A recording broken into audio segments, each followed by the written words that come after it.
Welcome to my online IELTS course. So today we'll start with listening part 1. Сәлем достар. Бүгін біздің бірінші сабаққа қош келдіңіз. Бүгін listening тыңдауынан бастаймыз. Listening 4 бөлімнен тұрады. Listening consists of 4 sections, or it's now called part 1. Қазір part 1 деп айтады. Әр бөлікте, яғни listeningда 10 сұрақтан болады. 1, 2, 3 тапсырмадан болады. Окей? Сонымен бүгін listening part 1, немесе section 1, яғни listening бірінші бөлімін жасаймыз. Қазір осы жерден паузаға қойып, егер қолыңызда қалам дәптер болмаса, қалам дәптер алып алыңыз. Паузаға қойып, қалам дәптер алып алыңыз. Енді бірінші spelling exercise жасаймыз. Яғни listening part 1-да ең бірінші, ең маңызды, яғни барлық listeningда мына жақта сөздерді дұрыс жаза алу керек. Ол өте маңызды нәрсе. Егер бір әрпінен қате жіберсеңіз, онда қабылданбайды жауап. Бітті. Мысалы, мына жерде 6 сұрақ ба? Бір сөзден бір әрпі кем болса, мысалы, wrote деген сөзді бұлай жазсаңыз қате болды. Немесе үлкен әріппен жазылатын сөзді, мысалы, кіші әріппен жаздыңыз. Ол да қате. Сондықтан өте мұқият болу керек. Сол үшін бірінші тапсырма, task 1, қазір дәптеріңізді алып, парақты алып, немесе 1, 2, 4, 5, 6 деп жазып аласыз. Сосын мына жердегі бос орындағы сөздерді әрбір әріппен айтқан кезде параққа жазасыз да, мына 6-дан кейін біткеннен кейін, оң жақта жаңағы мына task 1 деп тұрады. Сол task 1-ға 1 дейсіз, жауабын жазасыз. Сосын астына 2 дейсіз, жауабын жазасыз, 3, 4, 5, сосын кейін мен сіз видеоны бәрін көріп болғаннан кейін тексереме. Жақсы, дайынсыз ғой. Енді бірінші әрқашан, яғни кез келген listening жасаған кезде бірінші сұрақтарды оқып шығу керек. Тез, аудионың алдында. Мына жерде address, яғни адрес сұрап тұр. 23, мына жерге бір сөз. Name of the company, мына жерге компанияның аты жазылады. Name, Анна, мына жерде surname, яғни фамилиясы, дұрыс па? Meeting place, яғни бір school, кез келген бір мектептің атын айтады. Әріптеп айтады, жазамыз.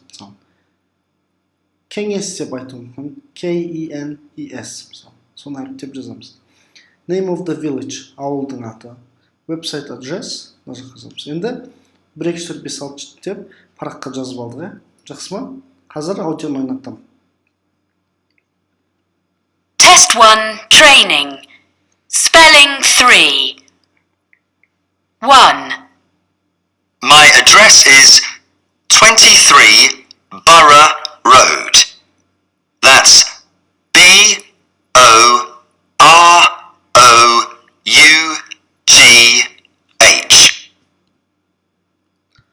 Яғни бірінші толық сөз айтады, Borough Road деді.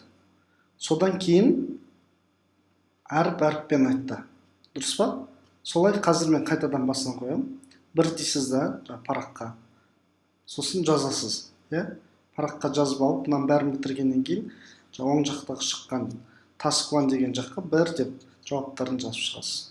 Жақсы, ал енді қайтадан басынан басса, мен тоқтатпаймын 6 сұраққа да. Test 1 training. Spelling 3. 1. My address is 23 Borough Road. That's B-O-R-O-U-G-H.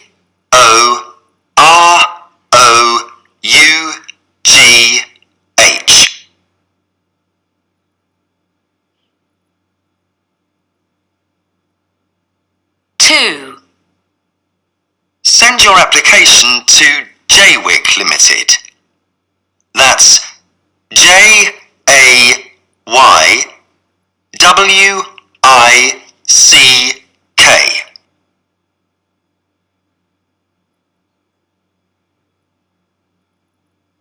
3. My name is Anna Fravelli. I'll spell that for you. F-R-A-V-E-L-L-I.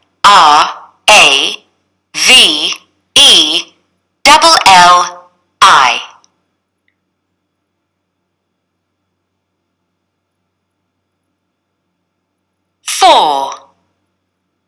We'll meet outside Quarryside School. That's Q-U-A-R-R-Y-S-I-D-E.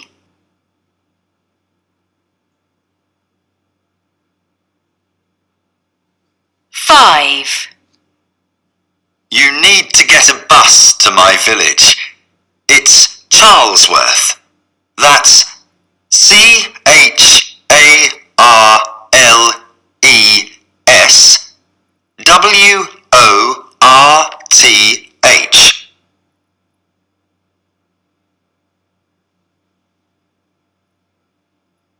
6.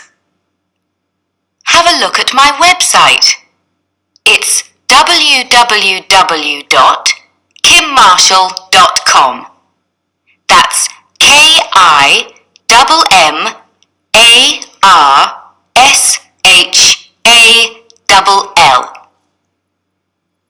Жақсы, осымен тапсырма 1 аяқталды. Енді дәптерге жазған сөздерді қазір оң жақтағы сұрақ шыққан кезде сол сұраққа жазамыз. 1 дейміз да жауаптарын жазамыз. 2, 3, 4, 5, 6-ға дейін жауаптарын жазып шығасыз. Бұл тапсырманы, яғни әр тапсырманың өзінің мақсаты бар. Не үшін жасадық? Listening part 1-да, яғни осылай, мысалы, адрестарды, аттарын әріп-әріппен айтады. Яғни ағылшындар өздерін осылай, мысалы, телефонмен бір нәрсе сұраған кезде, осылай әріп-әріппен айтады. Өте маңызды, яғни жазып үлгеру керек, ойланбау керек, ішіңізден қайталамау керек, бірден естіген кезде жазып отырып үйрену керек. Окей, кейін тағы да практика жасаймыз. Жақсы, task 1 is over. So let's move to the task 2. Келесі тапсырмаға барайық. Енді келесі тапсырма task 2 writing numbers. Енді сандарды жазамыз. Мына жаққа 1, 2, 4, 5, 6 сандарды жазу керек. Тапсырманы бастамас бұрын мына жерде, яғни айта кететін нәрсе, яғни 0-ды ағылшындар қалай айтады? O деп айтады, немесе 0 деп айтады. Мысалы, 505 дегенді қалай айту мүмкін? 505 деп айту мүмкін. Немесе 505 деп айту мүмкін. Яғни O деп айту мүмкін, 0 деп айту мүмкін. Сол үшін дайын болу керек біз.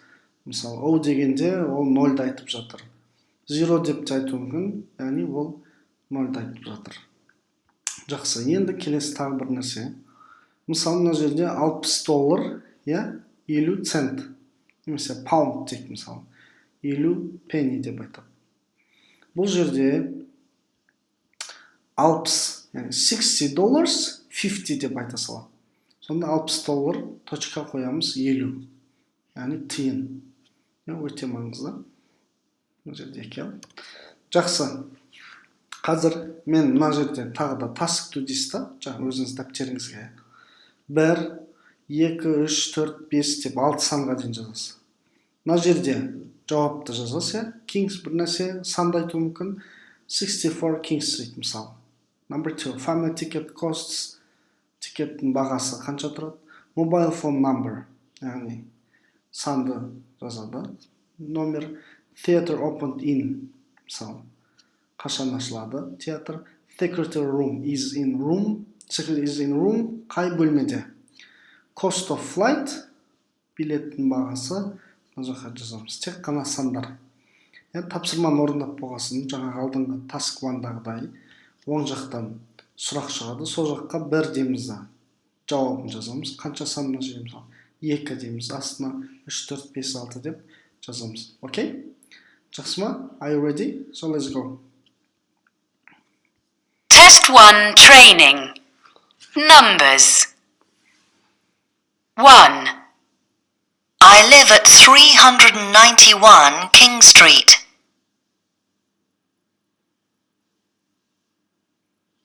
2. A family ticket is cheaper. It's only $48.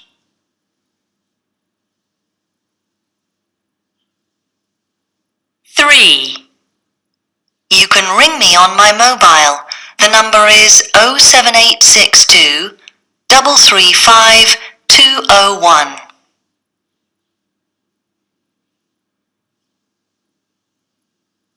4. The theatre, which is very old, has been open since 1899.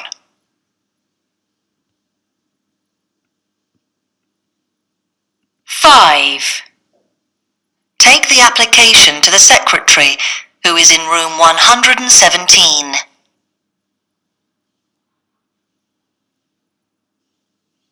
6. Your flight will be £454.50, including taxes.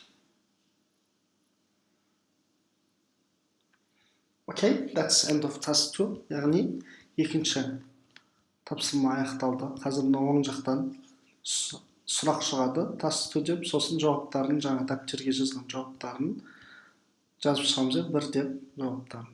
Okay. So let's move to task 3. Келесі тапсырмаға барайық. Бұл жақта, яғни writing dates. Даталарды, күндерді, даталарды жазып үйрену. Бастамас бұрын жаңағындай айта кететін нәрселер бар. Мына жақта 1987. Қазақ тілінде 1900 деп айтамыз. Ағылшын тілінде көбінесе 2 санмен айтады.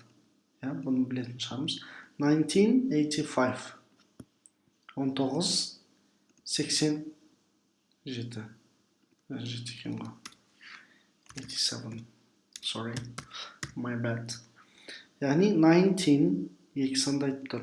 87, 87. 2 санды айтамыз. 2000 жылдан кейін 2000 деп те айта аламыз, немесе жаңағы 2 сандан айта аламыз. Көбінесе 2000 деп айтамыз. 2001. Жақсы, бұл түсінікті, жылдарды айтқан кезде. Келесі даталарды айтқан кезде, күндерді айтқан кезде, айдың күндерін. Мысалы, жазған кезде 3 түрлі қылып жазуға болады. Мысалы, January 21, January 21 январь мысалы. January 21 деп жазсақ та болады, немесе 21st January деп осылай да жазса болады. Осы үшеуі де қабылданады. Мынадан көрі 21st, мысалы мен мына екеуін біреусін жазамын. Яғни ST деген ана бірінші, екінші деген жұртмақсыз жазған оңай. Осы біреусін таңдасаңыз болады. Окей, қазір енді мына жаққа даталарды жазамыз. Параққа немесе дәптеріңізге 1, 2, 3, 4, 5, 6 деп жазып аламыз. The course begins on қашан басталады? Курс. Күнді жазамыз. Солай қазір даталарды жазып шығамыз. Бітіргеннен кейін оң жақта task 3 деп шығады. 1, 2, 3, 4, 5, 6 деп 1 деп жауабын жазасыз, 2 деп жауабын жазасыз, солай бітіресіз, Жақсы? So, Test 1 training. Dates. 1. The first day of the course is the 21st of September.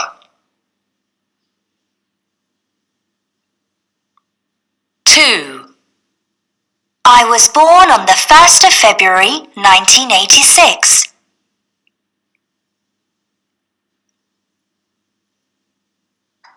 3. I have an appointment with Dr. Andrews on the 31st of March.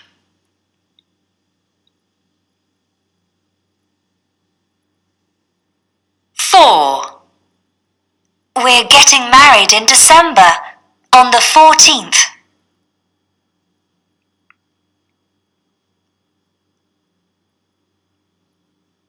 5.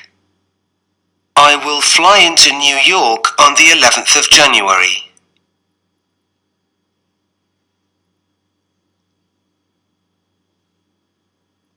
6. You need to come for an interview on the 7th of August. Okay, task 3 has finished. No, you need to write answers on the right side.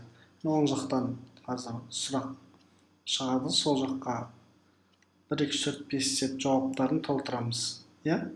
Сосын мен тексеріп дұрыс емес па, дұрыс па сіздерге, сосын тексерем сіздер жасап болғаннан кейін. Жақсы, келесі тапсырмаға өтейік. Task 4. Writing measurements. Measurement деген өлшем бірліктері. Яғни өлшем бірліктерінде жазу керек болады кей жағдайда. IELTS-та жазбай тұрып, мына жерде бір ескерте кететін нәрсе. Өлшем бірліктерін қысқартып та жазыламыз, немесе қысқартып жазыламыз, немесе толықтай жазамыз. Meters, немесе M. 34 kilometers, немесе 34 km деп жазамыз.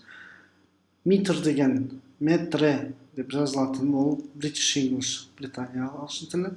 Meters, яғни ER болып бітсе, ол American English. Екеуі де болады. Яғни екеуінде жазсақ қабылданады. Окей? Қазір мына жаққа, дәптеріңізге, параққа немесе 1, 2, 4, 5, 6 деп жазамыз.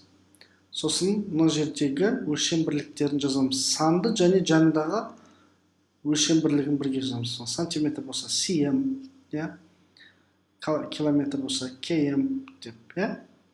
Жақсы. Сұрақты оқығаныз, қазір аудионы қоймай тұрып.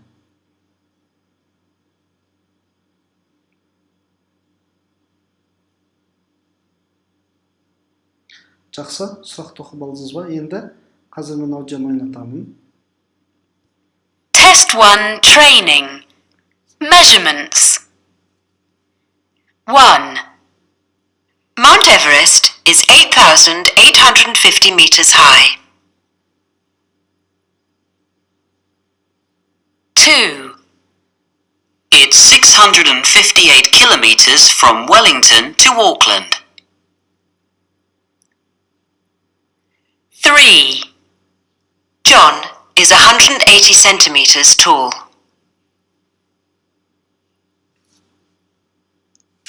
4. Mix the sugar with 150 grams of flour. 5. I weigh 62 kilograms.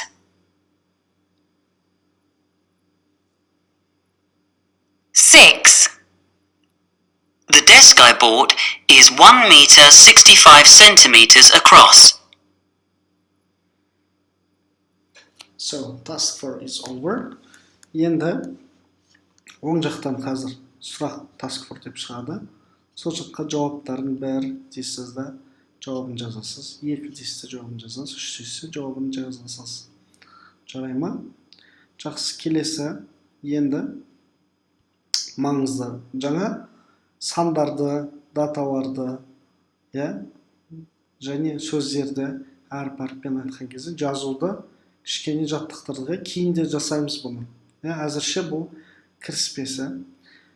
Енді келесі task 5. Мына жақта predicting gaps. Predict деген не? Болжау. Бос жерлерді болжау керек. Енді қараймыз. Мына жерде тапсырма берілген.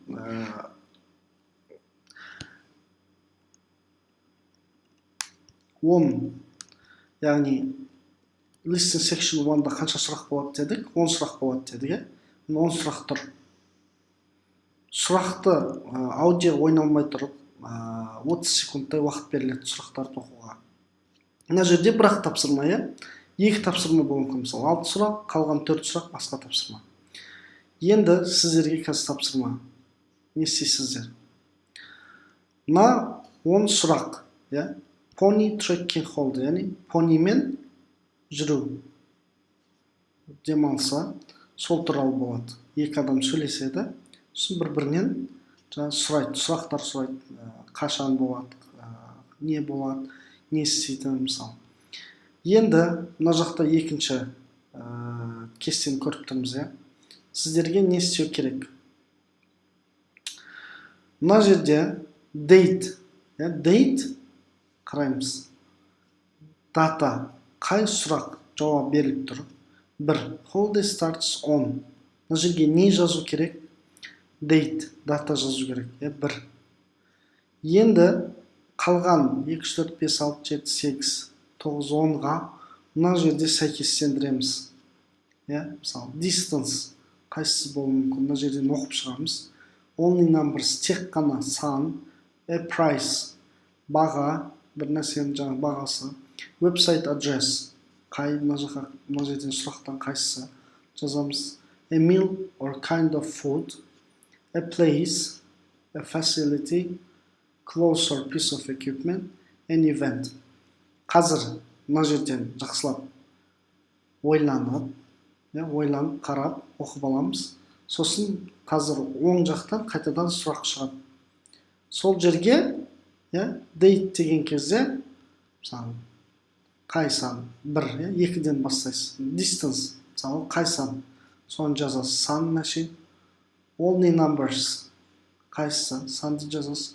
A price деп тұрады. Келесі сұрақ. Next деп, келесі деп сұраққа басыңыз. Price қайсысы? A website address қайсысы? Which one? You need to write the number. A meal or kind of food. Қай санына жерден? Place осылай. Жақсы?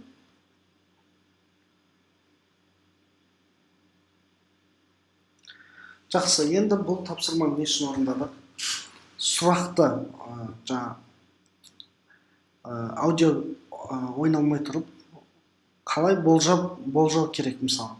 Мына жерде, мысалы, сұрақ аудио ойналмай, holiday starts on, мына жерде күн жазылады. Дұрыс па? Мысалы, on Monday. Немесе айдың күн болуы. On 21st September. Осы жерге күн жазылады. Соны біліп, уже миымызда сақтап, алдын ала дайын отырамыз. Мысалы, children must be over years. Қанша жастан жоғары болу керек бала? Мысалы, 26 years мысалы. Жақсы ма?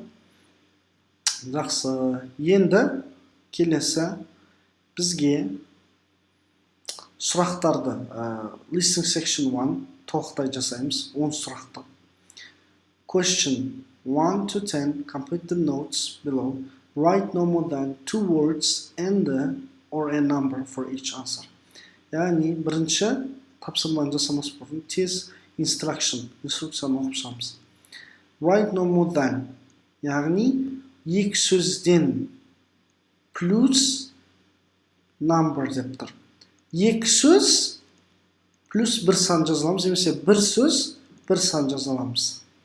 Окей, немесе бір-ақ сан жазаламыз. 2 сөз, 1 сан, 1 сөз, 1 сан, немесе 1 сан жазаламыз жауапқа. Окей, мына жерде example берілген жауабы, 10 days. Most suitable holidays last 10 days. Енді қазір мына сұрақтарды жақсылап оқып шығыңыз, сосын prediction жасаймыз. Қайсысына қандай информация керек? Holiday begins on, мына жерге data. No more than people in cycling group. Мына жерде не мүмкін? Сан, қанша адамнан көп емес бір группада. Each day, group cycles on average. Шамамен әр күні группа қанша великпен қанша қашықтық жүреді. Мына жерге сан керек. Some of the hotels have a, кей отельдерде не бар? Мән береміз. Деген артикль. Мына жерде singular noun болады. Жекеше түрде болады. Кей отельдерде не бар дейді. Бір зат болуы мүмкін. Кантин болуы мүмкін. Асхана. Немесе не болады отельде? Пляж. Some beach. Келесі, holiday costs қанша паунд тұрады? Per person without flights. Әр адамға билетсіз, ұшу билетінсіз қанша тұрады? Аудиода абайлаймыз, ұшу билетімен де айту мүмкін, ұшу билетінсіз мынанша деп айту мүмкін. All food included except. Except деген не? Кроме деген сөз. All food барлық тамақ, мына тамақтан басқа. Lunch деп айту мүмкін, breakfast деп айту мүмкін, немесе dinner, supper, yeah? Essential to bring. Нені алып келу керек? Essential деген important. Бір нәрсені алып келу керек дейді. Discount possible on equipment at www. Мына жерде веб-сайт жазамыз. Possible that they may change. Мүмкін бір нәрсе өзгереді дейді. May change. Не өзгеру мүмкін? Қараймыз. Cycling тақырып не? Cycling holidays in Australia. Австралиядағы великпен демалыс. Не өзгеру мүмкін великпен жүрген кезде? Ойланайық. Келесі. Guided tour of a is arranged. Гидпен бір нәрсе ұйымдастырылады дейді. Ұйымдастырылады. Тағы да қараймыз. Article, indefinite article. So here we need to write singular noun. Бұл жерге жекеше сөз, зат есім жазамыз. Жақсы ма? Жақсы. Енді қазір 1, 2, 4, 5, 6, 7, 8, 9, 10 деп жазып аламыз. Сөйтіп жауаптарын параққа жазасыздар. Сосын оң жақтан, видеоның оң жағынан сұрақ шығады. 1 деп жауабын жазасыз, 2 деп жауабын жазасыз, 3 деп жауабын жазасыз, 4 деп жауабын жазасыз, 5 деп жауабын. Солай 10-ға дейін жауаптарын жазасыз, жасап болғаннан кейін параққа. Окей? Жақсы.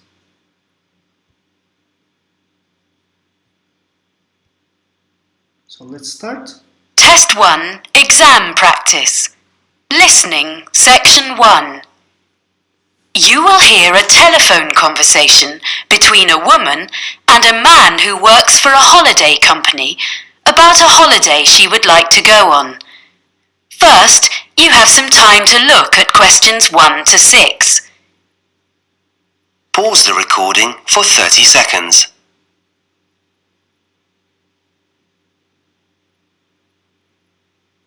You will see that there is an example that has been done for you. On this occasion only, the conversation relating to this will be played first. Holidays for you? Sean speaking. Can I help you? Oh, hi. I've been looking at your website. I'm interested in a cycling holiday in Austria in April. We have 2 trips in April. One lasts 14 days and the other 10 days. I think the 10-day trip is better. So let's see. I've got a calendar here. What are the dates? The length of the trip that the woman chooses is 10 days, so 10 has been written in the space. Now we shall begin. You should answer the questions as you listen, because you will not hear the recording a second time. Listen carefully and answer questions 1 to 6. Holidays for you? Sean speaking. Can I help you? Oh, hi. I've been looking at your website. I'm interested in a cycling holiday in Austria in April. We have 2 trips in April. One lasts 14 days and the other 10 days. I think the 10-day trip is better. So let's see. I've got a calendar here. What are the dates? Well, that trip is in the middle of the month. It starts on the 17th of April and it finishes on the 27th. That suits me. I can't leave work before the 10th of April. Let me see if there are any spaces. Is it just for yourself? Myself and my sister, so 2 of us. Yes, we have spaces. Is it a big group? At the moment, there are 12 people booked on this trip, and with you 2, that will be 14. The maximum number is 16, so it's almost fully booked. We can't go over that because it's hard to keep a larger group together. I need to check that I'm fit enough for this, but the distances look okay. The website says we'll ride approximately 45 kilometers a day. Is that right? That's correct, and I've got the exact distances here. It really depends on which part of the trip. Some days are only 35 kilometers, and some are more. but you'll never have to cycle more than 50 kilometers in one day. Oh, okay. I can manage that. And we stay in hotels? Yes, they all have restaurants and the rooms have ensuite facilities. And do they have pools? It's how I relax after a long day. There is a swimming pool in a few of the hotels, but none of them has a gym. I don't think we'll need a gym after all that cycling. I'd better find out how much the holiday costs before I get too excited. Including flights, it's £1,177 for one person. Oh, we'll book our own flights on the internet. That's just £1,013 then. And we can book insurance for you if you want. And which meals are included in that price? Well, breakfast, of course, and the hotels will provide you with a packed lunch each day. We do stop during the afternoon in a village somewhere for a rest, so any snacks you buy then are extra. Then dinner will be in the hotel every evening, and that's included in the price of the holiday. Before you hear the rest of the conversation, you have some time to look at questions 7 to 10. Pause the recording for 30 seconds. 7 мен 10 арасындағы сұрақтарды оқып алайық.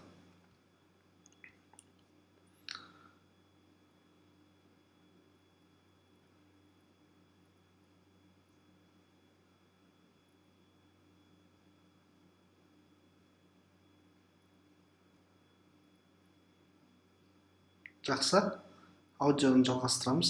7, 8, 9, 10 осыларға жауап береміз. Now listen and answer questions 7 to 10.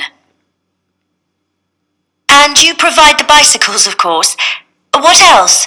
A lock and a bell come with the bike, as well as lights, although you shouldn't need to cycle in the dark. There's a small bag, or pannier, on the front of the bike, where you can put the things you want to take with you during the day, like water or fruit. But we won't allow you to cycle unless you bring a helmet. We don't provide these locally because, like walking boots on a walking holiday, it's really important it fits properly. Okay. If there's any special gear you need for your holiday, we recommend a particular website and you can get a discount by quoting your booking reference. Great. What is it? It's www.ballantine.com. That's all one word, and I'll spell it for you.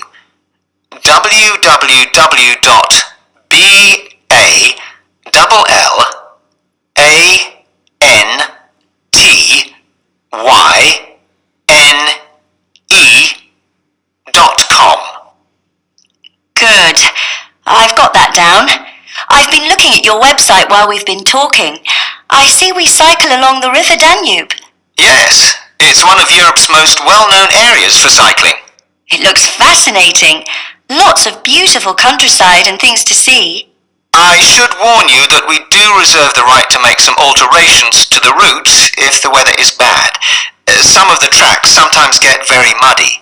Okay, well, hopefully it won't rain too much. I know we stop in towns and villages, but do we get a chance to look around? Because I'm really interested in history. Oh yes, you get opportunities to explore. Is there something in particular you want to see? There's a theatre in a town called Grine. A friend of mine went there last year and said it was amazing. Let's see. Yes, there's a guide who'll take you round the building.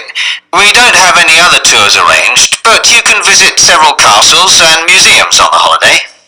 Well, thank you for all that information. I'd like to book that then. Right, well, I'll just... That is the end of section 1. You now have half a minute to check your answers. Pause the recording for 30 seconds. Жақсы, енді жауаптарды қазір оң жақтан сұрақтар шығады. 1 деп шығады. Жауабын жазасыз. Жаңа парақта жазып алдыңыз ғой. 2 деп жауабын жазасыз. Келесі next деп басасыз. 3 солай. Барлық жауаптарын жазасыз.